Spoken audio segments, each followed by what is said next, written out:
नव्या केकेस किचन मध्ये तुमचं मनापासून स्वागत करते।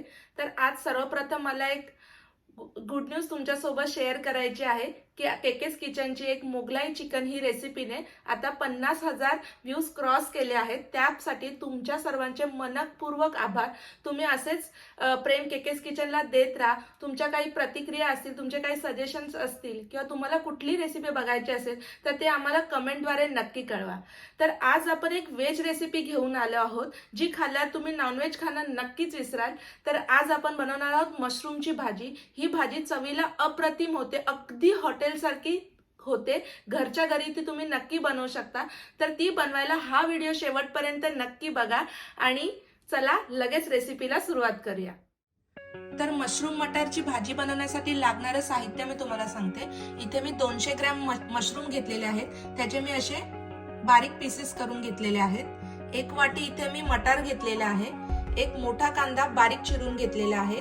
1 टेबलस्पून टोमॅटोची puree, 1 tablespoon ginger garlic paste, 2 हिरव्या मिरच्या, कोथिंबीर, मसाल्यांमध्ये इथे हळद 1 टेबलस्पून, 2 टेबलस्पून लाल तिखट, 2 टेबलस्पून गरम मसाला, काजूची पावडर घेतलेली आहे, इथे मी पूड करून घेतलेली आहे, 1 टेबलस्पून जिरा पावडर, 1 टेबलस्पून धने पावडर, थोडीशी कसुरी मेथी, मीठ चवीनुसार आणि खडे मसाल्यांमध्ये इथे 2 तमालपत्र, 2 चक्री फूल, 2 मोठी वेलची, 1 दालचिनीचा तुकडा, चिमूटभर शाही जिरं आणि तेल। तर चला लगेच रेसिपीला सुरुवात करूया। तर इथे सर्वप्रथम मी 2 ते 3 पाण्याने आपले मशरूम छान असे धुवून घेतलेले आहेत। आता याला आपण मॅरिनेट करायचं आहे। तर ह्याच्यामध्ये मी हळद ऍड करते, थोडीशी आपण चिमूटभर हळद ऍड करूया। तिखट तुम्ही तुमच्या चवीनुसार ऍड करा। गरम मसाला हाफ टीस्पून, जिरा पूड हाफ टीस्पून, धने पूड हाफ टीस्पून आणि ह्याला आपण मिक्स करून घ्यायचं आहे। प्रॉपर प्रत्येक मशरूमच्या पीसेसला आपला मसाला लागला गेला पाहिजे। तर मी याला व्यवस्थित मिक्स करून घेते। तर तुम्ही इथे बघू शकता आपण मशरूम मसाल्यांमध्ये प्रॉपर कोट करून घेतलेले आहेत। आता आपण यांना तेलामध्ये फ्राय करून घेणार आहोत। तर इथे पॅन मध्ये मी तेल गरम करून घेतलेलं आहे। आता ह्याच्यामध्ये आपण आपले मशरूम ऍड करूया आणि एक 3 ते 4 मिनिटं आपल्याला मशरूम चांगले तेलामध्ये फ्राय करून घ्यायचे आहेत। जास्त वेळ नाही, अगदी 3 ते 4 मिनिटात आपले मशरूम नरम होतात। इथे आपले मशरूम फ्राय होत आहेत। तर एक मशरूमची झटपट होणारी भाजी सुद्धा आपण बनवलेली आहे। तर त्याची लिंक मी तुम्हाला वरती आय बटन मध्ये देते, तिथून तुम्ही ती रेसिपी बघू शकता, ती सुद्धा तुम्हाला नक्कीच आवडेल। तर इथे मशरूम आपल्या तेलामध्ये मस्त फ्राय झालेले आहेत। आता मी हे डिश मध्ये काढून घेते। तर आता ह्याच उरलेल्या तेलामध्ये आपण आपले खडे मसाले फ्राय करून घेऊया।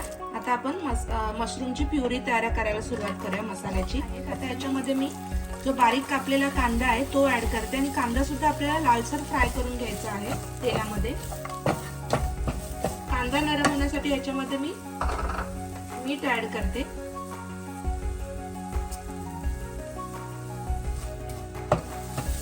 तर कांदा इथे आपला लालसर फ्राय झालेला आहे। त्याच्यामध्ये मी जिंजर गार्लिक पेस्ट ऍड करते आणि ती सुद्धा चांगली कांद्यासोबत मिक्स करून फ्राय करून घेते। आता याच्यामध्ये मी आपली जी टोमॅटोची प्युरी केली होती ती ऍड करते। तुम्ही टोमॅटो बारीक कापून सुद्धा टाकू शकता। त्याच्यावर जर तुम्ही वरून मीठ टाकलं टोमॅटो बारीक कापून हे केल्यावर, तरी सुद्धा तुमचा टोमॅटो एकदम बारीक म्हणजे एकदम नरम होईल। इथे मी जी हिरवी मिरची होती ती सुद्धा ऍड करते आणि आता 1-2 मिनिटं आपली ग्रेव्ही प्रॉपर शिजू द्यायला ठेवते। तर इथे आता आपल्या ग्रेव्हीला प्रॉपर असं पाणी सुटलेलं आहे। आता ह्याच्यामध्ये मी मसाले ऍड करते। तर मी इथे आधी हळद ऍड करते,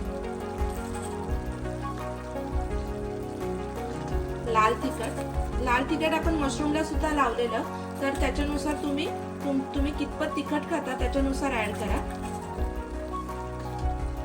जिरे पूड आणि धने पूड। पुन्हा आपण मसाले मस्त मिक्स करून घेऊया आपल्या ग्रेव्ही सोबत आणि तेल सुटेपर्यंत आपण चांगलं परतवून घेऊया। तर इथे आपली ग्रेव्ही मस्त रेडी झालेली आहे, त्याला तेल सुद्धा मस्त असं सुटलेलं आहे। आता ह्याच्यामध्ये मी मशरूम ऍड करते। आणि आपला मटार जो होता तो सुद्धा मी ऍड करते आणि आपण ग्रेव्ही सोबत हे दोन्ही मिक्स करून घेऊया आधी। तर मशरूम आणि मटार आपला ग्रेव्ही मध्ये प्रॉपर असा मिक्स झालेला आहे। आता याच्यामध्ये मी पाणी ऍड करते। हे कोमट पाणी इथे घेतलेलं आहे मी। त्याला मी मिक्स करून घ्यायचं आणि आपण लीडने त्याला एक 5 मिनिटं कव्हर करून शिजत ठेवूया। बघू शकता आपल्या ग्रेव्हीला इतका सुंदर असा कलर आलेला आहे। आता ह्याच्यामध्ये आपण गरम मसाला ऍड करायचा आहे। गरम मसाला शेवटी ऍड करा, त्याच्यामुळे आपल्या ग्रेव्हीला आपल्या भाजीला खूप छान असा फ्लेवर येतो आणि खूप टेस्टला सुंदर लागते। आता ह्याच्यामध्ये मी जी काजूची पावडर घेतलेली, पूड करून घेतलेली, ती सुद्धा मी ऍड करते। याने आपल्या ग्रेव्हीला थिकनेस येतो आणि खूप चांगली चव सुद्धा लागते।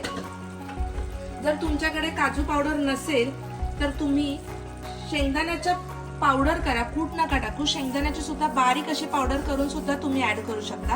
आता ह्याच्यामध्ये मी कसुरी मेथी ऍड करते। हे व्यवस्थित असं आपल्या ग्रेव्ही सोबत मिक्स करून घेऊया आणि पुन्हा मी एक 2 ते 3 मिनिटं पुन्हा त्याला लीडने कव्हर करते। तर इथे 3 मिनिटं झालेली आहेत, आपण चेक करूया। आहा, तुम्ही बघू शकता आपली मटार मशरूमची भाजी इथे रेडी झालेली आहे। एकदम रेस्टॉरंट स्टाईल लागते। तर तुम्ही ही रेसिपी नक्की ट्राय करा। ह्याच्यावर मी वरून गार्निशिंग साठी कोथिंबीर ऍड करते आणि मी ही प्लेट मध्ये सर्व करून घेते। तर मित्रांनो, आपली मटार मशरूमची भाजी इथे रेडी झालेली आहे। तुम्ही ही रेसिपी नक्की ट्राय करा। मला खात्री आहे तुम्हाला ही नक्की आवडेल आणि तुमच्या प्रतिक्रिया आम्हाला कमेंटद्वारे नक्की कळवा। केकेच किचनला लाईक, शेअर आणि सबस्क्राईब करायला विसरू नका आणि तुमच्या मित्रपरिवारासोबत सुद्धा ही रेसिपी नक्की शेअर करा। धन्यवाद।